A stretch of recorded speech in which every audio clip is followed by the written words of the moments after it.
Hi! Did you know that there is a lesser known gold making method that uses a crafting material that you usually receive from daily login rewards? In my previous video, I explained how you can turn transmute crystals into gold. I will put a link in the description as well as the top right corner in case you missed it. We're gonna need some of the same things that I mentioned in that video, but instead of transmute crystals, we're gonna be using crown mimic stones to earn a lot of gold.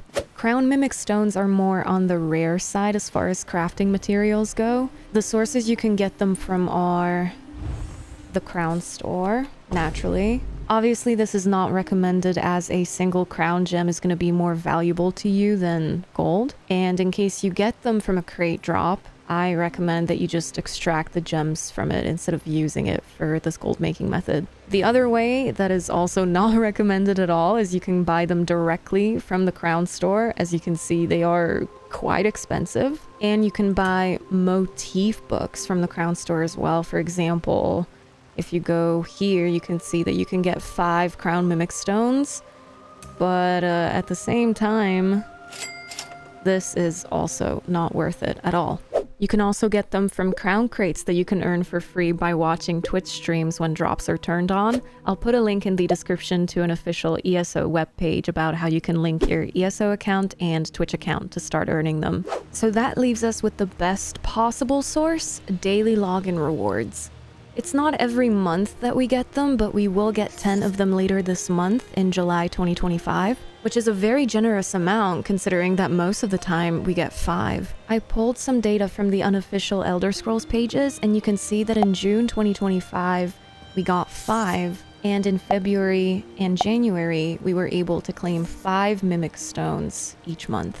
The purpose of this crafting material is to help you make gear in a specific style that you do not have the style material for, or if you don't want to use its respective style material because of how expensive it is. And that's exactly what we're going to take advantage of. So what you will need for this gold making method is crown mimic stones, as many of them as possible. A character that has a few crafting skill line passives. Make sure that you have a few skill points to spare and that you're as close to rank 50 in either blacksmithing, clothing, or woodworking as possible. Put points into wood extraction, unraveling, and metal extraction. One specific passive champion point, champion star, champion perk, whatever they're called. It's going to be this specific one, meticulous disassembly. This will be really, really important. Be a member of a trading guild so that you can sell the materials we get to other players. And at least one learned motif of a specific crafting style that has an expensive style material. So let's focus on this.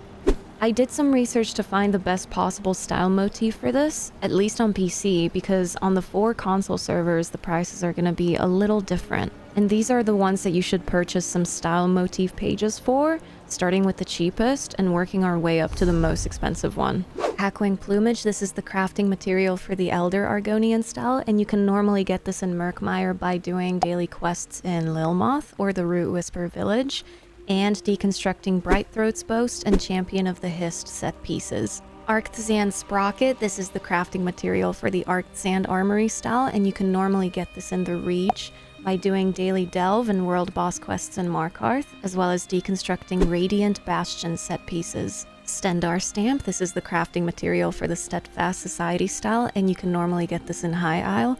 There was a time where this was the most expensive crafting material in the game, but right now, in July 2025, it doesn't seem to be. This can be obtained by doing daily world boss quests in Gonfalon Bay, and by deconstructing Steadfast's metal set pieces.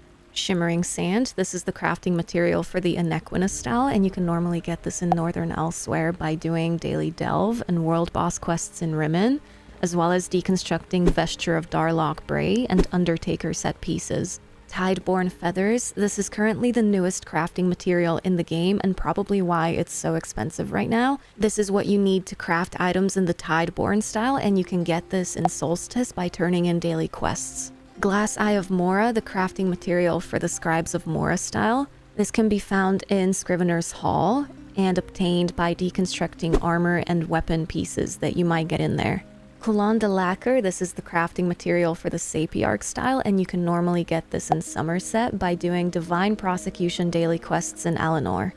And now we're gonna get to the most expensive ones. Pristine 𝘮𝙈𝙯𝑦 Heart is one of the rarest crafting materials that you can get in this game. They drop exclusively as bonus items when excavating antiquities in the Deadlands zone. It can be found as bonus treasure during excavation. And right now, the most expensive one in the game is the 𝘼𝘽𝙊𝙁 clasp crafting material, which you would normally need for crafting items in the 𝘼𝘽𝙁 style. You can get this in Blackwood by doing daily world boss quests in 𝘮𝘯𝘧𝘰 and deconstructing frostbite set pieces. So the general rule of thumb is that the crafting materials that you can also use to craft furnishings in a specific zone's specific style are gonna sell for a lot of gold because people need these materials to decorate houses, okay? So purchase the cheapest available motif page of any of these styles that I just mentioned.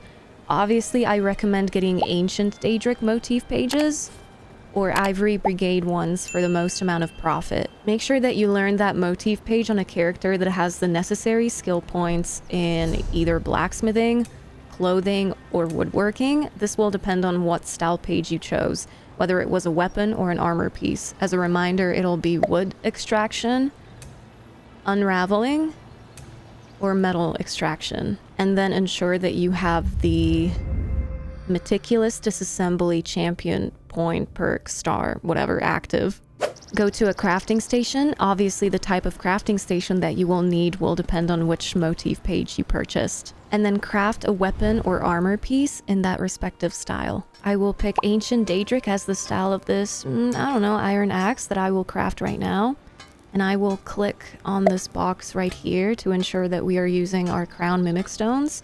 And I will craft 10 of them. As you can see, it says ancient 𝘮𝙯𝙯 as the style right here. Accept. And then we're gonna deconstruct every single one of them at the same time. And we got 10 pristine 𝘮𝙯𝙯 hearts back. And I just crafted 10 robes in the 𝘼𝘽𝙁𝙁 style using crown mimic stones. You can also do 5, 15, 25. This will depend on how many crown mimic stones you have. And we're gonna deconstruct them all at the same time. 7. So this can be anywhere from 7 to 10, as you saw. As you can see, the only real investment for this was that one specific style page for that one specific armor piece. I picked 𝘼𝘽𝙁𝙁 chest for this one, and ancient 𝘮𝙯𝙯 axe for the other one. But obviously you can choose whichever one you want. That part doesn't matter at all.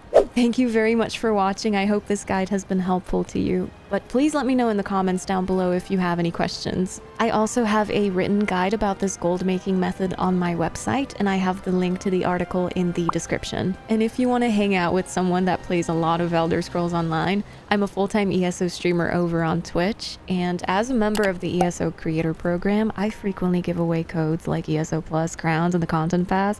Just saying. Either way, thank you very much for watching. I hope you have a great day. See you next time.